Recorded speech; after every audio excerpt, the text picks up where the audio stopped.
ఓం మహాగణాధిపతయే నమః. ఓం గురుభ్యో నమః. ఓం శ్రీమాత్రే నమః.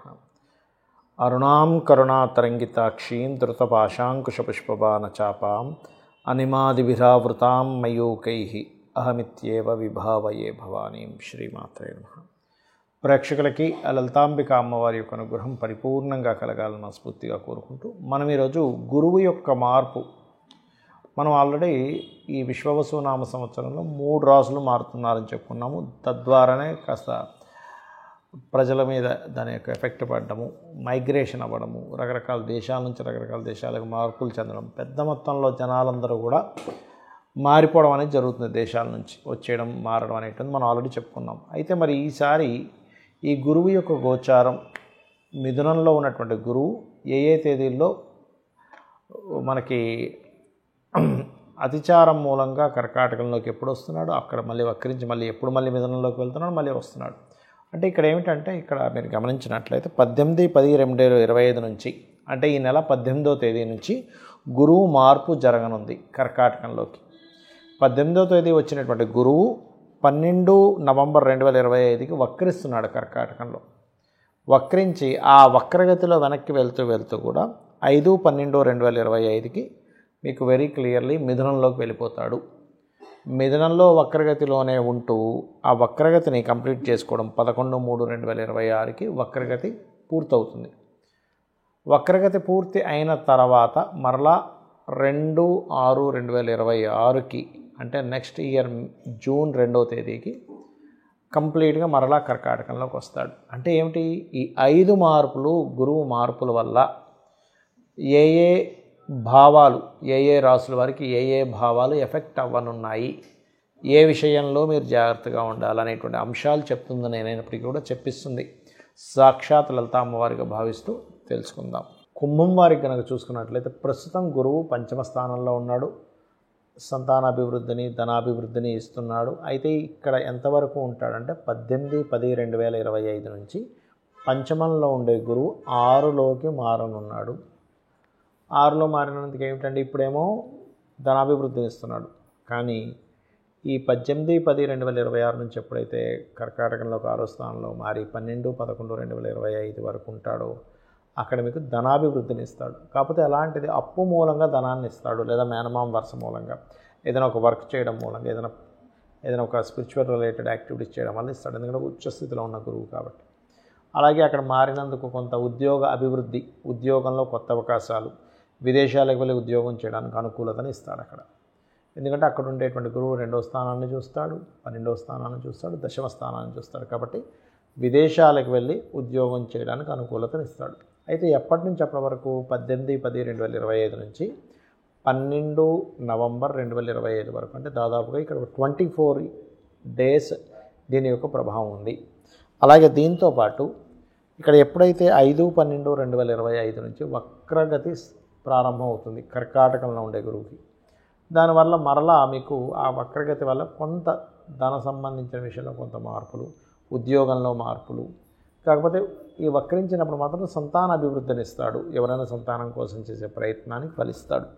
ఇది 5/12/2025 నుంచి వక్రించిన గ్రహము 11/3/2026 కల్లా మీకు అదేమైపోద్దంటే 12 నవంబర్ 2025లో వక్రిస్తాడు. కానీ 5/12/2025 కల్లా మిథునంలోకి వెళ్ళిపోతాడు వక్రించుకుంటూ. ఆ మిథునంలోకి వెళ్ళి వక్రిస్తున్నటువంటి గురువు వెరీ క్లియర్లీ 11/3/2026 వరకు వక్రగతిలోనే ఉంటాడండి. దీనివల్ల నష్టమేమి లేదు. మీకు మీ సంతానానికి అభివృద్ధి ఉంటుంది, గురుబలం, లగ్నానికి గురుబలం ఉంటుంది. ఏదైనా దైవ కార్యక్రమాలు చేయాలని ఏదైనా కొంచెం, ఎందుకంటే లగ్నంలో మీకు ప్రస్తుతం రాహు ఉన్నాడు. కుంభరాశి వారికి రాహు ఉన్నప్పుడు ఏమవుతుందంటే ఇల్యూజన్స్, అమ్మో ఏమైపోతుందో ఏంటో అని చిన్న భయాలు మనం వెంటాడుతుంటే గురుబలం ఉండడం వల్ల తగ్గుతుంది.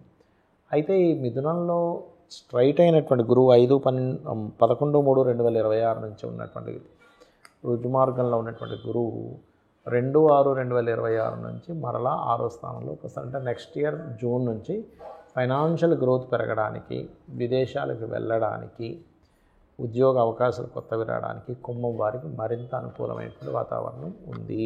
ఈ యొక్క గురువు విషయంలో చాలామందికి సంశయాలు ఉన్నాయి. ఏమంటే గురుగ్రహం, గురు బలం అంటారు, ఇప్పుడు పలానా రాశి వారికి ఉందంటారు, పలానా రాశి వారికి లేదంటారు. అసలు ఈ గురుబలం చూసుకోవడం ఎలాగా, ఇక్కడ మీరు అర్థం చేసుకోవాల్సింది ఏంటంటే గురుబలం కేవలం రాశికో కేవలం లగ్నానికో కాదు, భావానికి చూడాలి, గుర్తుపెట్టుకోండి. అంటే గురుబలం ఒక్కోసారి లగ్నానికి ఇస్తే ఆ జీవుడు బాగుంటాడు, అంటే ఎటువంటి ఇబ్బందులు వచ్చినా కూడా జీవుడు ఏంటంటే ఏదో దైవం రక్షిస్తున్నట్టుగా వెళ్తూ ఉంటుంది అతని జీవితం అనేటువంటిది.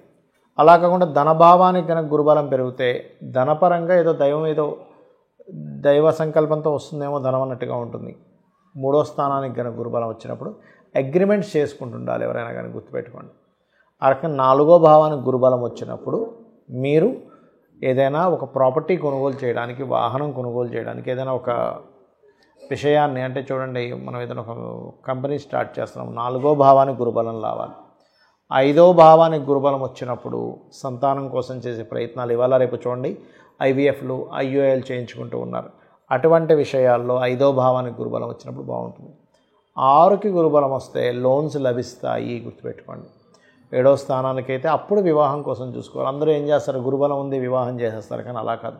7వ భావానికి కానీ శుక్రుడికి కానీ కుజుడికి కానీ ఆ రకంగా గురుబలాన్ని చూసుకోవాలి. అలాగే 8వ స్థానానికి గురుబలం వచ్చినప్పుడు తాతగారు ఆస్తికి సంబంధించిన విషయంలో ఏమైనా ఉంటే డిస్టర్బ్ అయినటువంటి మళ్ళీ సెట్ అవ్వడము, అలాగే ఇన్సూరెన్సెస్ మూలంగా ధనం రావడము, అదేవిధంగా జీవిత భాగస్వామి పార్ట్నర్స్ మూలంగా ధనం రావడము, అలాగే తాతగారు ఆస్తి సంబంధించిన విషయం ఏమైనా గొడవలు ఉంటే తీరిపోవడం లాంటివి ఇస్తాడు 8వ స్థానంలో గురుబలం. ఇది రీసెర్చెస్ లేనట్లయితే చూడండి, ఒక్కోసారి మనకి కొన్నిసార్లు మనం కొన్ని ప్రయోగాలు చేస్తూ ఉంటాం, రీసెర్చ్ చేస్తూ ఉంటాం, అక్కల్ రిలేటెడ్ నేర్చుకుంటూ ఉంటాం, అటువంటివి యోగిస్తుంది.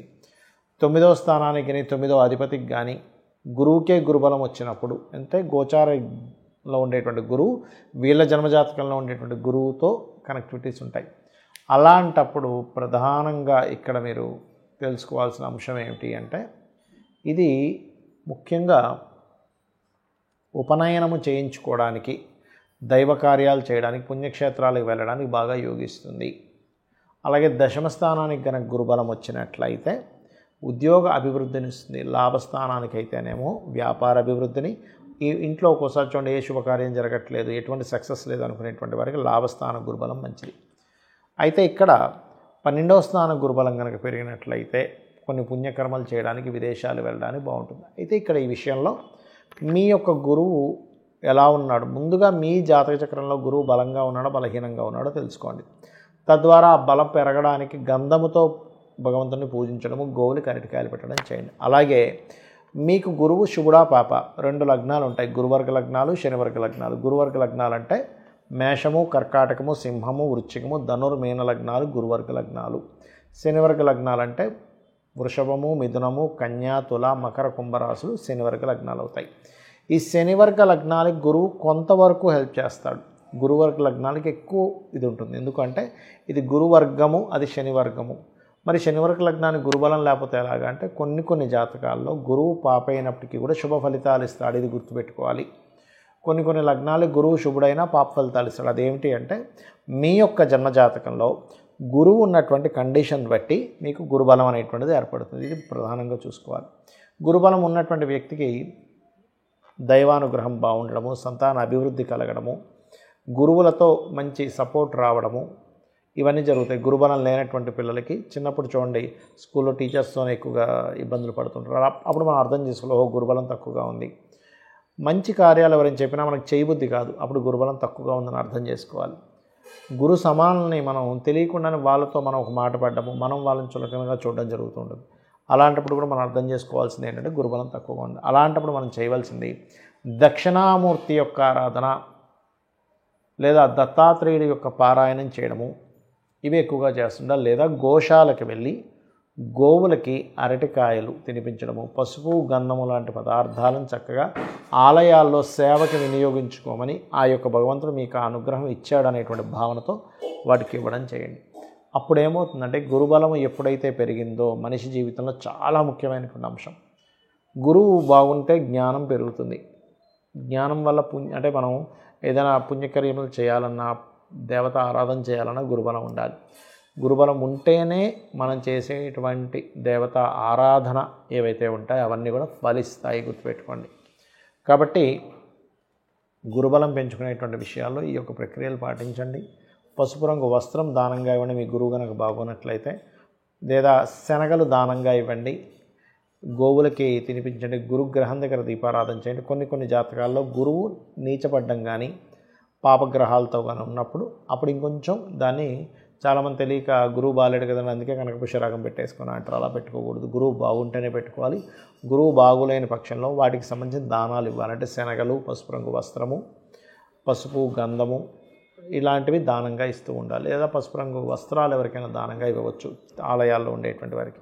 తద్వారా మీకు గురువు ఇచ్చేటువంటి నెగటివ్ రిజల్ట్స్ తగ్గుతాయి, పాజిటివ్ రిజల్ట్స్ అనేటువంటివి పెరుగుతాయి. గుర్తుపెట్టుకోండి. ఇలా చేయండి, అన్ని విధాలా మీకు బాగుంటుంది. శ్రీమాత్రే నమః.